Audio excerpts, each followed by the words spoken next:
দিয়েছে সেগুলো হচ্ছে। আমার পাড়া আমার সমাধানে যেগুলো আপনারা দিয়েছিলেন 8,000 কোটি টাকার কাজ ইতিমধ্যেই শুরু হয়ে গেছে। আমরা 2-3 বছরের মধ্যে বাড়ি বাড়ি সবার বাড়ি জল পৌঁছে দেবো, সবাইকে পাকা বাড়ি করে দেবো। এটা আমাদের অঙ্গীকার, এটা আমাদের প্রতিশ্রুতি। এবং দুয়ারে স্বাস্থ্য, আপনাকে হাসপাতালে যাওয়ার দরকার নেই, প্রয়োজনে যাবেন, কিন্তু ডাক্তাররা আসবে আপনাদের দরজার কাছে, আপনাদের দুয়ারে স্বাস্থ্য, আপনারা দুয়ারে স্বাস্থ্যও পাবেন। কি চান তো? মনে রাখবেন, যদি আসে জোড়া ফুল, নামটি তার তৃণমূল, বিজেপির চোখে দেখবে সর্ষের ফুল। কারণ 12 বছর ধরে আছে ক্ষমতায়, শুধু গ্যাস বেলুন গ্যাস দিয়ে গেছে, মিথ্যা কথা বলে গেছে। 15 লক্ষ টাকা দেবে বলেছিল, দিয়েছে? কোথায় উজালা? সব আজালা হয়ে গেছে। কেরোসিনও নাই, উনুনও নাই, পেট্রোলের দাম বাড়তি। আবার বলে আয়ুষ্মান করতে দেয়নি। কেন দেবে?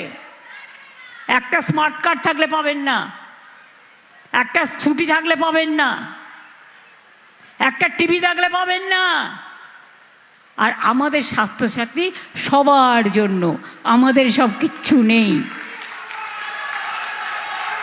ওরা টুকলি করে কোথাও কোথাও লক্ষ্মীর ভাণ্ডারের নামে একটা পরিবারের একজন, তাও জেনে রাখুন, স্মার্ট কার্ড থাকলে পাবে না, স্কুটি থাকলে পাবে না, টিভি থাকলে পাবে না, ঘরের একটা পাকা দেয়াল থাকলে পাবে না। অর্থাৎ আমরা কিন্তু এসব দেখি না, আমরা সবার জন্য। আমার সব ছেলেমেয়েরা সবুজ সাথীতে সাইকেল পায়, সব ছেলেমেয়েরা যারা সরকারি স্কুলে পড়ে স্মার্টফোন পায়, ছোটরা জুতো থেকে শুরু করে, জামা কাপড় থেকে শুরু করে, ব্যাগ থেকে শুরু করে, স্কুল ব্যাগ থেকে শুরু করে, মিড ডে মিল থেকে শুরু করে সব পায়। চ্যালেঞ্জ করছি, সারা পৃথিবীতে কোথাও পাবেন না যে কাজটা আমরা করেছি, এবং এই কাজটা আমরা করে যাব। আমাদের ধর্মের নাম কর্ম, আর ওদের ধর্মের নামে ধর্মনাশ, বুদ্ধিনাশ, বিনাশ। ধর্ম কখনো কোনো মানুষকে খুন করতে পারে না। ধর্ম মানে কোনো মানুষে মানুষে ভাগাভাগি করতে পারে না। শ্রীকৃষ্ণ কি বলেছিলেন জানেন? তুমি একটা আঙুল নাও, তুমি কিন্তু মুঠো করতে পারবে না। তুমি হাতের 5টা আঙুল নাও, তুমি কিন্তু পুরো হাতটা মুঠো করতে পারবে। সবাইকে নিয়েই চলতে হবে। এরা ইচ্ছা করে দাঙ্গা বাঁধায়, দুর্যোগ করে, দুর্ভোগ করে। আর আমি কিন্তু এখন একা, একা মানে আমি একা নই, আপনারা 100 আমার সাথে মানুষ। এই প্রথম আমি ইলেকটেড চিফ মিনিস্টার থাকা সত্ত্বেও আমায় না জানিয়ে আমার সব অফিসারকে বাইরে পাঠিয়ে দেওয়া হয়েছে। খাদ্য দেবে কে? রাস্তা দেবে কে? ঝড় হলে পাশে দাঁড়াবে কে? সবাইকে পাঠিয়ে দিয়েছে বাইরে। অপদার্থের দল, ওরা জানে না আমি ভাঙি তাও মচকাই না। তাই বিজেপিকে বলে রাখি, যতই করো হামলা, আবার জিতবে বাংলা। যতই করো হামলা, তৃণমূল আবার জিতবে বাংলা। যতই করো হামলা, মানুষ জিতবে বাংলায়। যতই করো চক্রান্ত, সব হবে ব্যর্থ। তোমরা ওয়াশিং মেশিনে যাও, গিয়ে নিজেদের আগে পরিষ্কার করো। তোমাদের গায়ে কালো দাগে ভর্তি হয়ে গেছে।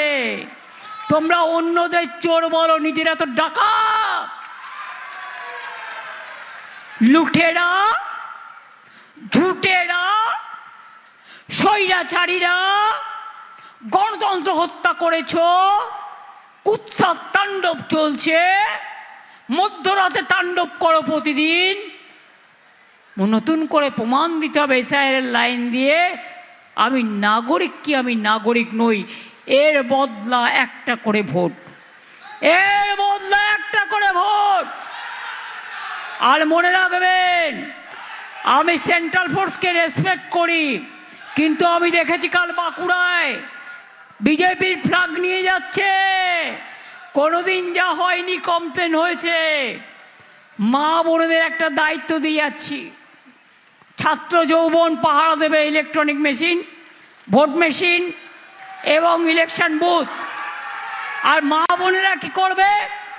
ইলেকশনের দিন সকাল থেকে যতক্ষণ ভোট কাউন্টিং মেশিনে না পৌঁছাবে মা বোনেদের পাহারা দিতে হবে। একদিনের জন্য, 5 বছরের জন্য যদি বেঁচে থাকতে হয় শান্তিতে, তাহলে কিন্তু একদিনের জন্য পাহারা চাই, যাতে ওই দিল্লির লোকগুলো এসে ভোটে ছাপ্পা না মারতে পারে।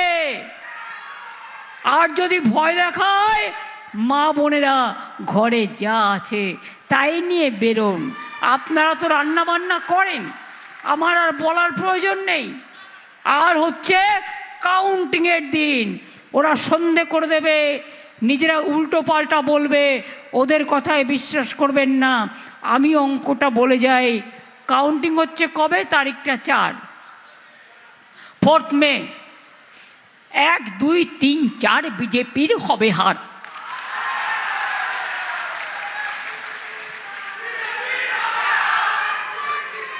এক, 2, 3, 4 তৃণমূল জিতবে আবার।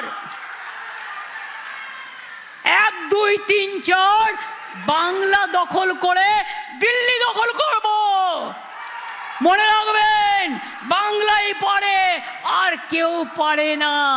তাই নকশালবাড়ির মাটি, মাটি গাড়ার মাটি, ফাঁসি দেওয়ার মাটি, দার্জিলিংয়ের মাটি, কার্শিয়াংয়ের মাটি, কালিম্পংয়ের মাটি, তরাই ডুয়ার্সের মাটি, দক্ষিণবঙ্গের মাটি, কলকাতার মাটি, সারা বাংলার মাটি আমার সোনার চেয়েও খাঁটি। এই মাটিতে জন্ম নিল রবীন্দ্র নজরুল, একই বৃন্তে দুটো কুসুম আলোকময় সে ফুল। তাই বাংলার ঘরে ঘরে তৃণমূলের বিজয় পতাকা উড়িয়ে দাও সবার ওপরে। আমরা হারব না, মাথা নত হবে না, আমরা চলবো নতুন করে, বিজেপি তাড়াবো দেশ জুড়ে। জয় হিন্দ, বন্দে মাতরম।